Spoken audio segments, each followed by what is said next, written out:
各位爸妈们想带家中小孩去哪里玩呢？你知道神户是很适合带小孩创造美好暑假的地方吗？就一起来看看小编整理的亲子旅游行程吧。神户市立须磨海滨水族园，这里有很多小孩会超爱的可爱动物，无论是海豹、海獭，还有最可爱的企鹅以及讨喜的海豚表演。小朋友最喜欢的海洋动物，这里几乎都有哦。哇，你看，伴着音乐，宽吻海豚与训练员情投意合的在表演跳跃和悠游呢。另一处能零距离亲近动物的是神户很有名的神户动物王国。除了可以触摸到动物之外，可以近距离的喂食世界各地而来的动物。还有另一处是神户市立王子动物园，也是一处可以带孩子来亲近动物的地方。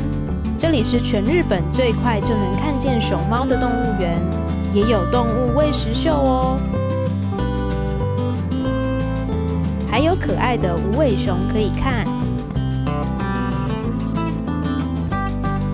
另外，在春天的时候，动物园内会广种吉野樱，花季时看动物之外，也可以赏樱哦。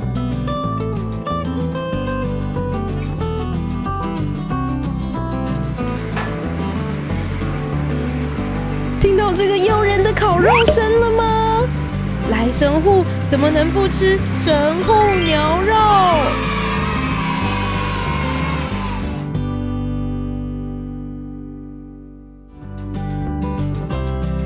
从神户要往返关西国际机场，神户海上高速船是很棒的选择，每天有很多船班往返。最大的重点是，只要使用500日元，花半小时你就可以抵达目的地咯。就算你有带大型行李也都没问题。两边连接机场或是市区，都只需要巴士连接就可以了，非常方便。